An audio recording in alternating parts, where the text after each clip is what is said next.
السلام عليكم ورحمة الله وبركاته، أهلًا وسهلًا بحضراتكم يا رب تكونوا بخير.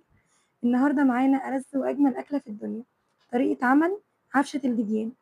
تعالوا مع بعض نشوف حضرناها إزاي.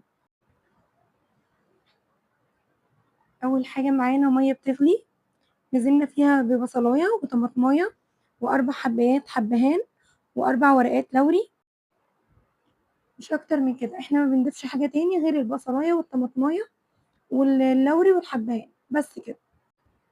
وبعد كده بننزل بالعفشة بتاعتنا، بعد ما نخلّص الكمية كلّها هنغطّي عليها علشان نشتغل في التخديع اللي هنحط فيها العفشة بتاعتنا. كده خلّصنا الكمية كلّها وهنغطّي عليها. جبنا حلة نحط فيها شوية زيت يسخنوا كويس أوي وننزل عليهم ببصلتين كبار. طبعًا التخديعة دي مش بندخّل فيها توم، بتبقى بصل بس. نحمّره كويس أوي زي ما حضرتِك شايفاه كده.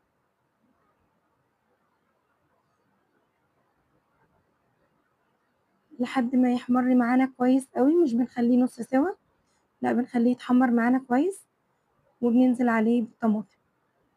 الطماطم دي كانت كيلو طماطم، ودي معلقة هريسة شطة، اللي هو الفلفل الأحمر الحامي عن البارد، ودي معلقة ملح ومعلقة سكر مش أكتر من كده، وهنسيبهم معانا يتسبكوا كويس أوي وهنحط عليهم قالب مرقة.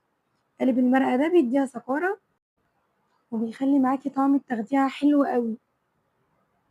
وبعد كده هننزل بمعلقة كمون صغيرة ومعلقة فلفل أسود صغيرة، وهنحط هنا كوباية مَيّة صغيرة علشان نخفف التخديعة شوية بعد ما اتسبكت.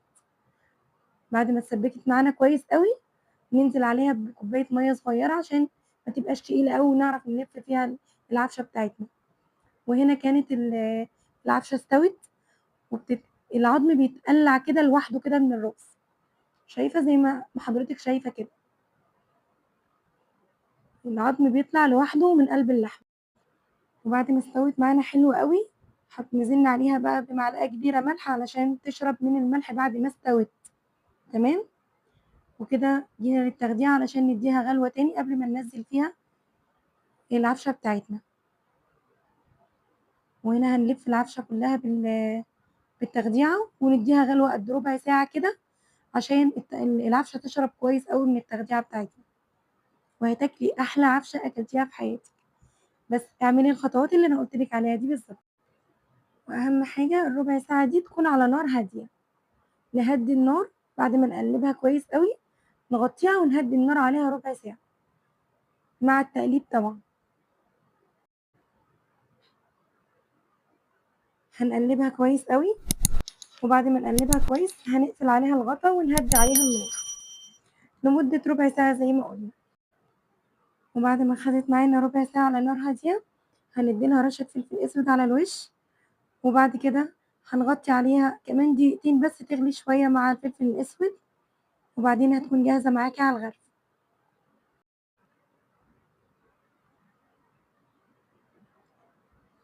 وبعد ما قلّبناها كويس أوي، هنقفل عليها الغطا.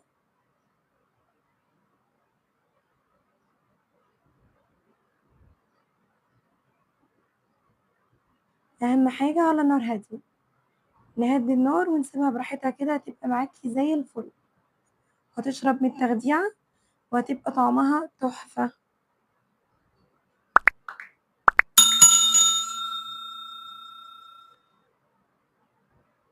كده كانت جاهزة معانا على الغرف. طفّينا النار وهنغرفها، ويا ريت لو لسه مكمّلة معايا ما تنسيش تشتركي في القناة علشان يوصلِك مني كل جديد، ويا ريت تفعّلي زر الجرس على الكل، وما تنسيش التعليق الحلو منِّك. إن شاء الله بإذن الله نعمل كل الأكلات على القناة، بس دي من أحب الأكلات على قلبي طبعًا. أنا باحب جدًا أعمل العفشة بتاعة الجديان أو الضاني أو العفشة عمومًا يعني.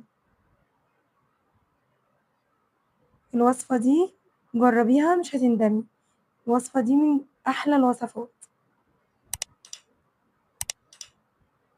وبألف هنا وشفا يا حبايبي.